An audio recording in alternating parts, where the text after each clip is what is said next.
ನಮಸ್ಕಾರ. ನುಡಿ ಬೆಳಕು ರೇಣುಕಾ ನಿಡುಗುಂದಿ ಅವರ ಪ್ರಜಾವಾಣಿಯ ಅಂಕಣ ಬರಹ ಉಣ್ಣದ ಲಿಂಗಕ್ಕೆ ಬೋನವ ಹಿಡಿಯೆಂಬರಯ್ಯ. ಅವರು ದೊಡ್ಡ ಶ್ರೀಮಂತರು. 10 ಕಾರ್ಖಾನೆಗಳು, ಅಪಾರ ಆಸ್ತಿ ಸಂಪತ್ತುಳ್ಳವರು. ಅವರ ಕಾರ್ಖಾನೆ ಆಫೀಸುಗಳಲ್ಲಿ 16,000 ಜನ ದುಡಿಯುತ್ತಾರೆ. ನೌಕರರು ನಿರಂತರ ಅವರ ಸೇವೆಯಲ್ಲಿರುತ್ತಾರೆ. ಅವರ ಮನೆಯಲ್ಲಿ ನೌಕರರಿಗೆ ಬೇರೆ ಅಡುಗೆ, ಮಾಲೀಕರಿಗೆ ಬೇರೆ ಅಡುಗೆ. ಮಾಲೀಕರಿಗೆ ಅತ್ಯುತ್ತಮ ಗುಣಮಟ್ಟದ ಬಾಸುಮತಿ ಅಕ್ಕಿ, ನೌಕರರಿಗೆ ಕಡಿಮೆ ಬೆಲೆಯ ಅಕ್ಕಿ. ಅಲ್ಲಿನ ಅಂಗಡಿಗಳಲ್ಲಿ ಸರ್ವೆಂಟ್ಗಳ ಅಕ್ಕಿ ಕೊಡಿ ಅಂದರೆ ಅವರು ಕೊಡುತ್ತಾರೆ.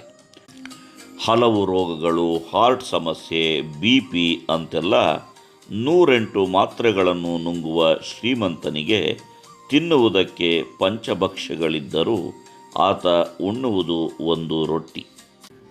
ಸದಾ ವೈದ್ಯರ ನಿಗಾವಣೆಯಲ್ಲಿಯೇ ಇರಬೇಕು. ಮೈ ಮುರಿದು ದುಡಿಯುವವರಿಗೆ ಹಸಿವು ಹೆಚ್ಚು. 1-2 ರೊಟ್ಟಿಯಿಂದ ಹೊಟ್ಟೆ ತುಂಬೀತೆ. ಅಡುಗೆ ಪದಾರ್ಥಗಳ ಲೆಕ್ಕ ಕೇಳುವವರ ಮನೆಗಳಲ್ಲಿ ಕೆಲಸ ಮಾಡುವವರು ಯಾರೂ ಸಂತೋಷವಾಗಿರುವುದಿಲ್ಲ. ಕೆಲಸದ ಸಹಾಯಕರನ್ನು CCTV ಕ್ಯಾಮರಾ ಕಣ್ಣುಗಳಿಂದ ಕಾಯುವ ಜನ ಹೊರಗೆ ಗುರುದ್ವಾರ, ದೇವಸ್ಥಾನಗಳಿಗೆ ಅನ್ನದಾನಕ್ಕಾಗಿ ಧಾರಾಳವಾಗಿ ಕ್ವಿಂಟಾಲ್ಗಟ್ಟಲೆ ಹಿಟ್ಟು, ತುಪ್ಪ, ಸಕ್ಕರೆ ಒದಗಿಸುತ್ತಾರೆ.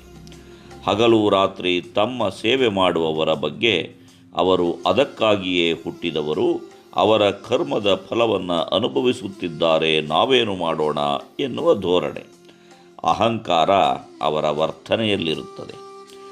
ಪರಿಚಯದ ಒಬ್ಬರು ದೇವಸ್ಥಾನದ ಜೀರ್ಣೋದ್ಧಾರಕ್ಕೆ 50,000 ದೇಣಿಗೆ ನೀಡಿದ್ದರು.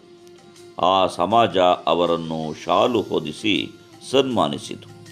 ಅದೇ ವ್ಯಕ್ತಿ ಹಸಿದು ಬಾಗಿಲಿಗೆ ಬಂದ ಭಿಕ್ಷುಕನನ್ನು, ಏನು ಇಷ್ಟು ಕೊಬ್ಬಿದ ಕೋಣನಂತಿದ್ದೀಯ, ದುಡಿದು ತಿನ್ನಲಿಕ್ಕೇನು ಧಾಡಿ ಎಂದು ಬೈಯುತ್ತಿದ್ದರು.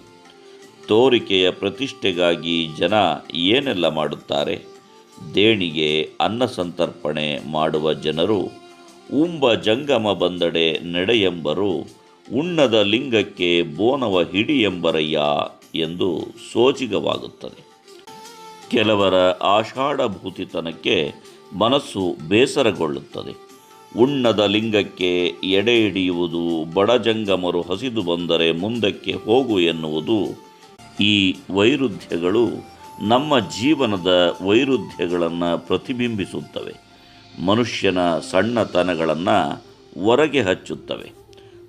ತಮಗಿಂತ ದುರ್ಬಲರ ಮೇಲೆ, ತಮಗಾಗಿ ಜೀವ ತೇಯುವ ಜನಗಳ ಮೇಲೆ ಒಂದಿಷ್ಟು ಕರುಣೆ, ಔದಾರ್ಯ ತೋರುವುದಿಲ್ಲ.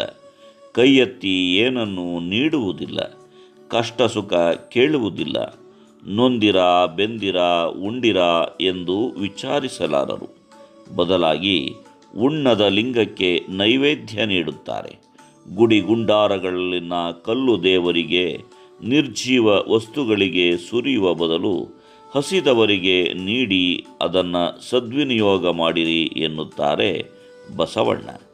ದೊಡ್ಡ ಕಂಪನಿಗಳಲ್ಲಿ, ಕಾರ್ಖಾನೆಗಳಲ್ಲಿ ಕೂಡ ಕೂಲಿ ಕಾರ್ಮಿಕರ ಕಣ್ಗಾವಲಿಗೆ CCTV ಕ್ಯಾಮರಾಗಳಿರುತ್ತವೆ.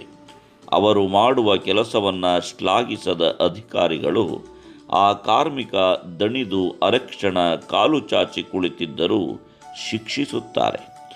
ಶ್ರೀಮಂತ ಅತಿ ಶ್ರೀಮಂತರು, ಬಡವ ಕಡುಬಡವನು ಆಗುತ್ತಿರುವ ಕಾಲದಲ್ಲಿ ಬಡವರಿಗೆ ಅಸ್ತಿತ್ವವೇ ಇಲ್ಲ.